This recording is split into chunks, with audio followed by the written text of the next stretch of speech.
Bonjour et bienvenue à cette capsule de Recherchons les kin où l'on rencontre, dans le cadre du cours de plan de perfectionnement en sciences de la santé, des chercheurs et chercheuses diplômés en sciences de l'activité physique afin d'explorer les différentes avenues de carrière post-académique possibles. Aujourd'hui, je rencontre Evelyne Chicoine, qui est chef de division sport, loisirs et développement social pour l'arrondissement Mercier-Hochelaga-Maisonneuve à la ville de Montréal.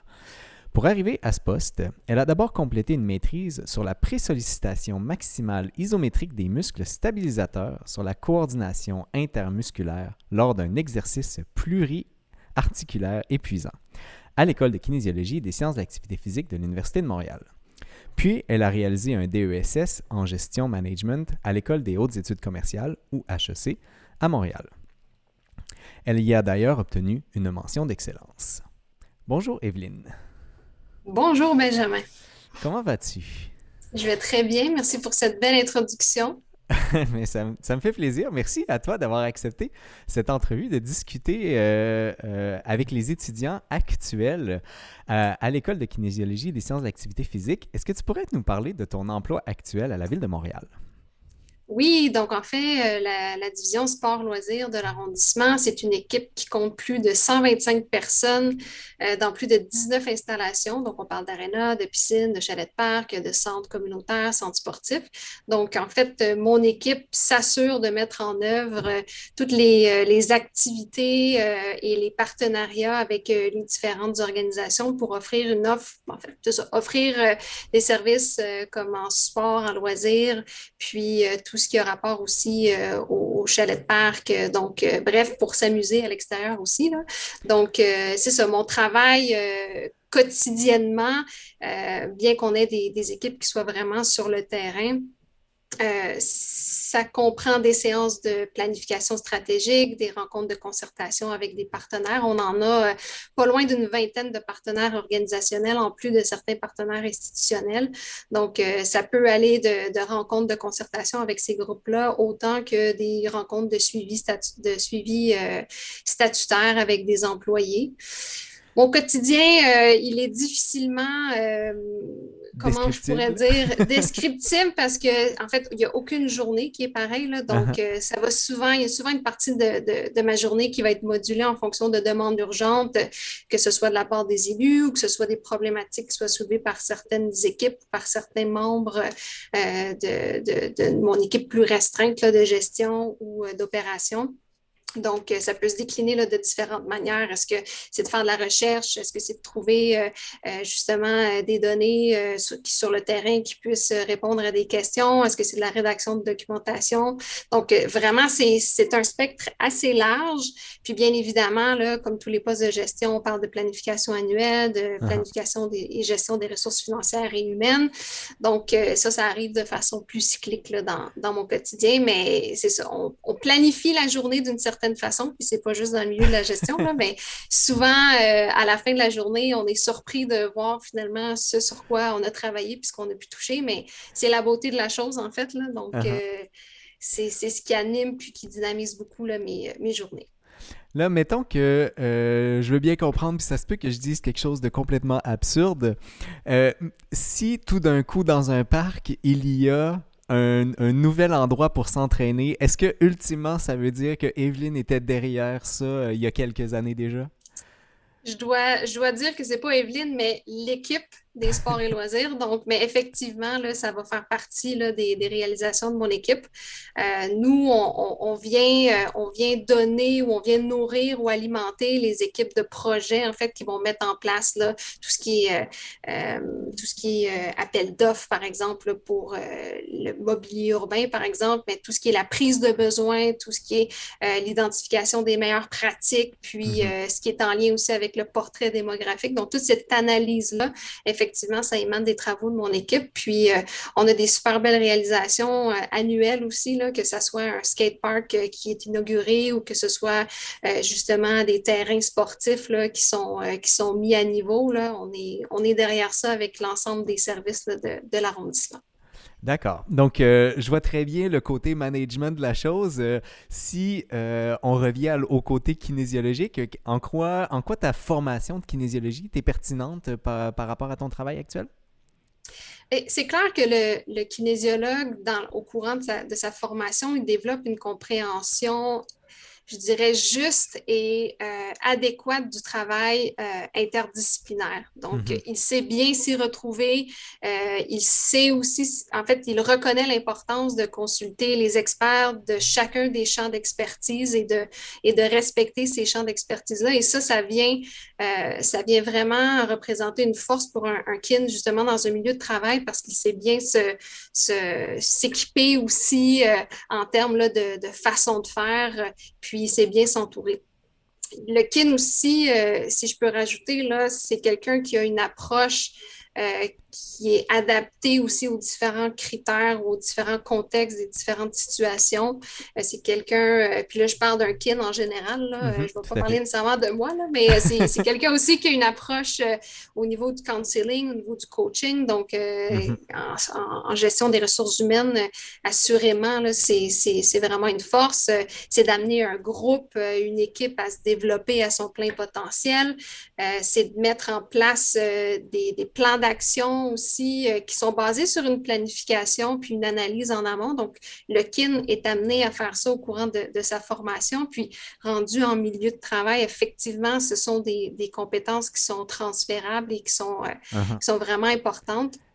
Le travail d'équipe, bien évidemment, on est habitué de travailler en équipe, puis de, de, de réfléchir aussi en équipe quand on poursuit là, cette formation-là. Et honnêtement, ben, l'identification des meilleures pratiques, c'est le cœur aussi là, de la formation, puis de Évidemment. l'implantation dans le milieu de travail.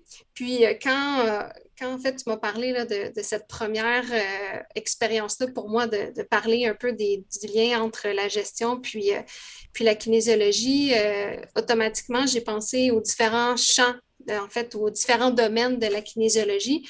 Puis rapidement, ben, j'ai pu conclure que il y avait des liens super intéressants entre le domaine, par exemple, de la recherche. Donc, dans mon travail, je vais avoir à faire des travaux de recherche, à analyser des données, Mhm. à ressortir certains constats. Donc, on a un lien avec justement le domaine de la recherche, on a un lien avec la prévention aussi. Donc, que ce soit la mise en place de protocoles d'un travailleur isolé, des plans en santé et sécurité ou même l'intervention individuelle aussi et de groupe, là, donc c'est au Mhm. quotidien. On peut même faire aussi, si je pousse un peu plus loin, un lien entre la réadaptation aussi. Donc, dans le cadre de travail, en fait, de retour progressif en milieu de travail, avec des tâches qui sont modulables en fonction de l'évolution de la personne. Donc, assurément, il y a cette approche-là réfléchie et systématique qui s'impose. Mhm. Puis finalement, je vais terminer ce volet-là en disant qu'effectivement, le gestionnaire, en fait, puis le lien avec le KIN, c'est que le gestionnaire va prôner assurément l'équilibre dans les sphères de vie et un mode de vie actif et sain. Donc, assurément aussi, on parle d'un certain leadership dans la promotion des saines habitudes de vie. Donc, on touche quand même à des domaines très similaires, mais c'est juste certains moyens vont être différents, mais ultimement, les résultats attendus sont très rapprochés, là. Mhm. De ce que j'entends, je garde le interdisciplinarité et le travail d'équipe là, qui semble être la clé finalement à travers tout ça. Qu'est-ce qui t'a amené, je comprends très bien en fait le passage, je pense, de ton DESS en gestion, en gestion management vers ce que tu fais actuellement. Qu'est-ce qui t'a amené vers la gestion management au HEC? Ben, j'ai toujours eu un penchant naturel pour la planification, l'organisation, la structuration. Donc, automatiquement, dans les travaux d'équipe, j'aimais bien le volet justement organisation, D'accord. puis optimisation de certains processus, puis de rendre les choses efficaces. Uh-huh. Et en fait, je te dirais que le déclic, ça s'est fait progressivement quand même au courant de certains projets dans lesquels j'étais impliquée, dont des projets de recherche pendant mes études où naturellement, puis j'étais dans un flow là, quand venait le temps de coordonner les ressources, gérer les D'accord. budgets, Uh-huh. optimiser les choses. Donc là, j'étais vraiment comme dans mon flow, comme on appelle. Uh-huh. Puis après ça, quand venait le temps de revenir dans des tâches ou des projets là, qui touchaient peut-être un peu plus là, toutes les actions en activité physique plus spécifiquement, ben là, je voyais que ben, il y avait quelque chose qui me manquait. J'avais pas le même plaisir nécessairement. D'accord. Donc, de fil en aiguille, en fait, de fil en aiguille, des choses souvent se rangent naturellement. Donc, les postes sur lesquels j'ai appliqué ou qu'on m'a offert, ben, offraient justement un peu plus cette approche-là de gestion. Puis, ben, est venu un moment où là, j'ai voulu quand même parfaire mes connaissances, puis connaître un peu plus la théorie qui soutenait justement toutes les bonnes pratiques en gestion. Donc, c'est pour ça que j'ai décidé d'aller chercher des connaissances puis des compétences de plus. Puis, ben, les choses, finalement, font bien, c'est ça, les choses aussi, là. Et si on fait confiance à la vie pour le reste, ça finit par fonctionner. Oui, Euh, ben ça, c'est de façon générale, mais quand même, il faut se connaître aussi, là. Tout à fait, oui, exactement. Ton milieu de travail ou le travail que tu occupes semble impliquer qu'il y ait application de changement dans la société. Est-ce que toi-même, tu te considères actrice de changement sur ton milieu de travail? Oui, oui. Je suis quelqu'un qui prône, en fait, ou qui met de l'avant naturellement. Bref, le leadership, c'est quelque chose de très intrinsèque aussi. Mais j'ai une approche de leadership plutôt mobilisateur. Donc, moi, je vais être quelqu'un qui va rassembler autour d'une vision. Je vais m'assurer de bien la matérialiser aussi, de bien Mhm. incarner les valeurs.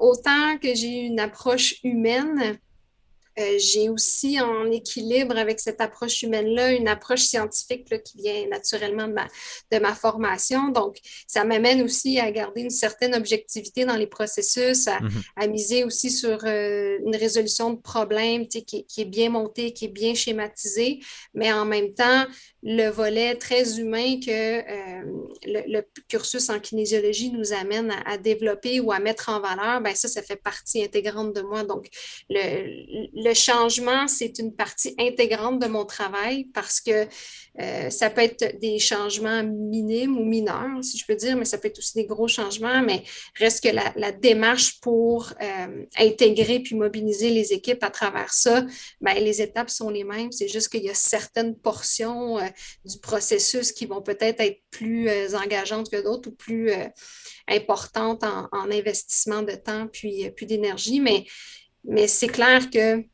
le kinésiologue est un acteur de changement aussi parce que son objectif, c'est de mener à la santé Mhm. par différents moyens. Donc, naturellement, ça va amener des changements. Donc, ça, c'est quelque chose qui est important à bien comprendre puis à bien intégrer dans un milieu de travail parce que c'est la clé, en fait, du succès puis de la mobilisation des équipes.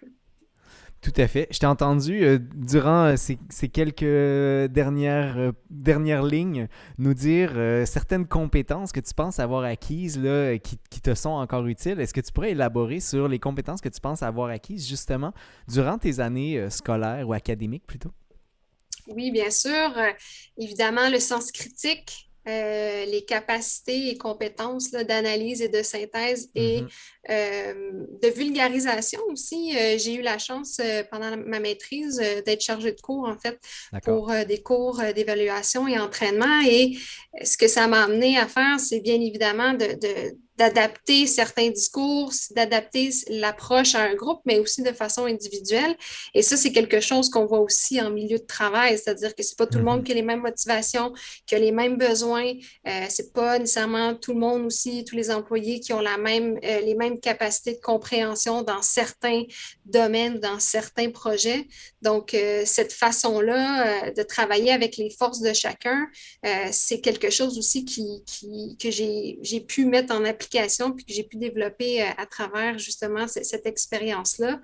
Sans oublier là, le développement de façon générale, donc développement de projet, développement de, de politique Mhm. etc. Là, si je peux dire gestion de projet, résolution de problèmes aussi. Et il ne faut pas oublier l'orientation client parce qu'évidemment, l'humain est au cœur de nos interventions puis de nos intérêts. Là. Donc, ça, c'est vraiment des compétences qui sont inhérentes à la formation et qui sont, je dirais, là, à 200% transférables en milieu de travail. Là. Uh-huh. J'aime le fait que tu as mentionné la vulgarisation et que tu vois, je pense que on a tous cette idée-là un peu peut-être diffuse d'avoir la vulgarisation comme une belle idée, mais d'aller chercher ça via l'enseignement. Je trouve que c'est une belle idée que des fois, un étudiant peut se demander « Oui, mais j'ai pas nécessairement le temps pour enseigner. » Mais il y a aussi des compétences à aller chercher soi-même lorsqu'on enseigne. Puis je Absolument. trouve que c'est très intéressant comme réflexion. Et si au contraire, tu as à réfléchir à des compétences que tu n'as pas acquises, mais là, on sait que tu es allé en chercher quelques-unes par après au niveau management, mais est-ce qu'il y en a d'autres que si tu avais à parler à la Evelyne là, de l'époque de sa maîtrise, est-ce que tu lui dirais, fais donc ça va t'aider d'ici 10 ans? Évidemment, là, évidemment. Puis, tu sais, là, je parlais beaucoup, tu sais, du monde de la gestion. C'est extraordinaire. Ça nous amène à se développer, à se réaliser, à créer Uh-huh. des liens. Mais évidemment, il y a quand même une contrepartie ou je pourrais dire un autre côté de la médaille. Puis ça, c'est le côté des échéanciers, le côté de la gestion du stress, Mhm. le côté des émotions. Donc ça, ce volet-là, et j'ai été contente de pouvoir là, justement aller chercher d'autres connaissances et compétences plus loin dans mon cursus, mais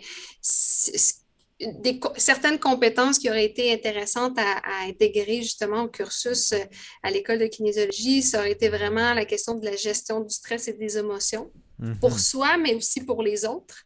Ouais. Ça nous amène aussi une certaine capacité d'introspection et cette capacité d'introspection-là nous aide dans la gestion de notre carrière. Donc, comment se mettre en valeur, comment, en fait, être en mesure de déterminer nos forces signatures, par exemple. Mhm. Donc, ces éléments-là, en fait, dans notre vie professionnelle, vont nous suivre Ouais. jusqu'à ce que, ben, en fait, même dans notre vie personnelle, là, la gestion du stress et des émotions, c'est quelque chose d'important. Puis, c'est de plus en plus présent là, dans le marché en ce moment, là, tout ce qui est la question de la gestion des émotions, l'agilité, Mhm.